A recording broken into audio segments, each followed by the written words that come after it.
guddida ilaalinta iyo dabagalka hantida qaranka ee golaha wakiilada Somaliland ayaa hotel Kaafi ee magaalada Burco ugu qabtay xubno ka kala socday qaybaha bulshada ee gobolka Togdheer ee tababar ku saabsan habka iyo hanaanka loo maamulo miisaaniyadda qaranka iyo sidoo kale xisaab xidhka miisaaniyad sanadeedkii 2018 ugu horreyn waxa furay kulankani gudoomiyaha guddida ilaalinta iyo dabagalka hantida qaranka Siciid Maxamed Cilmi Siraadle iyo xubno kale oo guddida ah kuwaas oo faahfaahin ka bixiyay ujeedada kulankan.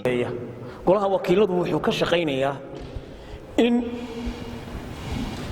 lacagta la yiraahdo cashuurta ee miisaaniyadda lagu salaynayo meelaha ay gelayso adeega halkan waxaynu isugu iman inaynu eegno kaliya inta loo idin ka soo baxaan sababta aanu u go'aansanay in la isku dhex daro dad mutacallimiin ah iyo dad ururada caadiga ka socda waxa weeye qof kasto tax payer ah cashuur bixiya ra'yigiisa leh marka qodobka koowaad ee aanu idinku soo bandhignay waxa weeye lacagtii aad lahaydeen ee niman Hargeysa iska jooga maamulayeen inaad eegtaan bal horta 2018 xagee ku kala bixiyeen muxuu ka yiri hanti dhowruhu haddaad eegtaan bogagga hore hanti dhowruhu concern uu qabo waa markii ugu horeysay ee hanti dhowrada dawladeed uu si toos ah u soo bandhigo concernka uu ka qabo lacagta meelaha qaarkood waxaa soo sameeya hanti dhowraha guud barnaamijkan waa barnaamij la yiraahdo maamul daadejinta ugu talagalay Afrikaanku inta badan waxay ku ururiyaan caasimadda ma soo dhaafto barnaamijka waxaa lagu talagalay in dadka ra'yigooda aqoonyahanka ganacsatada civil society-ga in la weydiiyo bal ra'yigooda miisaaniyadda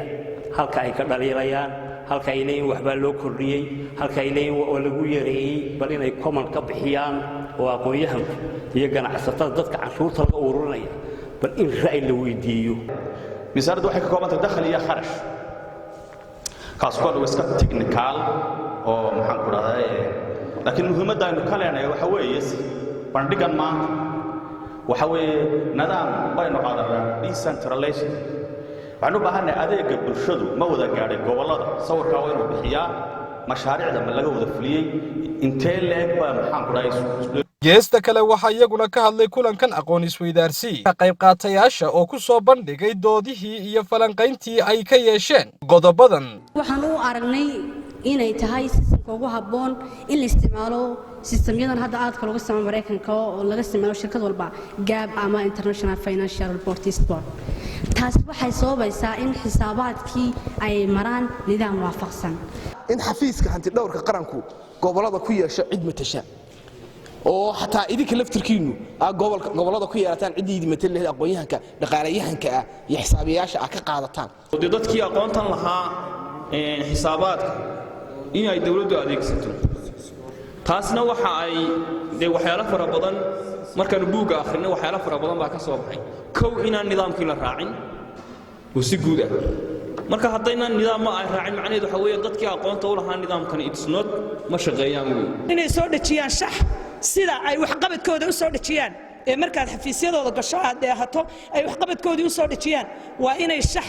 ay maartay xisaab xidhkii miisaaniyaddii 3 biloodba mar soo dhajiyaan dabeedna halka laga dheehdo oo lagala socdo waayo de wax qabadkooda iyo sawiradooda iyo muuqaaladooda halkaas aanu kala soconaa. ugu dambeyn gudoomiyaha guddida ilaalinta iyo dabagalka hantida qaranka oo tababarkan soo xidhay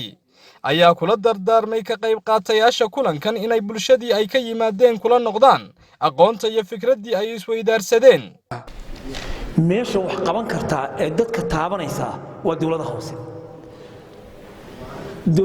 hoose la xisaabtankooda hadaynan hagaajinna weligeyn sidan ka bixi maayo taa ogaada waxaynu isla qaadanay hadda maanta idinkaa ka taliyey ogaada ciddii talisay arrintaa ka talisay Soomaaliland dhan uga talisay waa idinka waxaynu isla qaadanay in aanu amarro 3 biloodba mar dakhligii soo galay dawladda hoose iyo kharashkii oo tafaasiilaysan inaanu oran waxaan iska isticmaalay $8 milyan inuu yiraahdo $1 aas baanu ku samaynay